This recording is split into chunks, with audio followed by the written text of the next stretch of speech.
దీనమ్మ జీవితం. నీకిన్ని డీటెయిల్స్ ఎలా తెలుసు నా గురించి?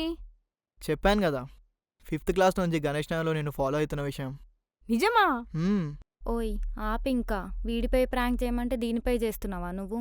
నిన్న నాకు కాల్ చేసి గంట సేపు సుత్తి పెట్టాడు. అడ్డమైన క్వశ్చన్స్ అన్నీ అడుగుతున్నాడు. ఎందుకు అడుగుతున్నాడబ్బా అనుకున్నాను. అవన్నీ బైహార్ట్ చేసి వచ్చి వీడికి అప్పచెప్పాడు ఇప్పుడు. సో నేనేం చేసినా ప్రొఫెషనల్గా చేస్తానండి. సారీ అండి, ఫ్లోలో మిమ్మల్ని కొట్టేశాను. అయ్యో పర్లేదండి, అబ్బాయిలు కొడితే ఆయుష్ పెరుగుతుందంట. ఈ లెక్కన నేను ఇంకో 2 years బతకొచ్చు. ఓకే అండి, మరి నేను ఉంటా. బాయ్.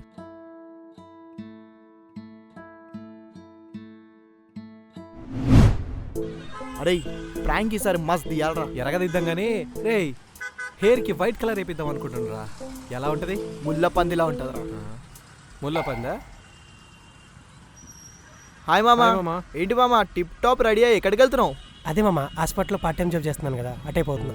ఏం జాబ్ రా హాస్పిటల్లో? రేయ్, ఆడేమన్నా ఎంబీబీఎస్ చేశాడా, ఎఫ్ఆర్సీఎస్ చేశాడా? చేసేది సిలిండర్ బాటిల్ ఏరుకునే జాబు, దానికి మళ్ళీ ఎక్కడికి అని. ఇవన్నీ తీసుకెళ్ళి నీకు ఫ్రాంక్ వీడియోలు వేసుకోరా, బాగుంటది. పెడతాం రా, నువ్వు వెళ్ళి దూదులు ఏరుకోపో. దూదులు పోబే, నువ్వు వెళ్ళరా, ఓకే, బాయ్ రా. దూదులు ఏరుకోపో. రే పదరా, మనం ప్రాంకులు చేసుకుందాం.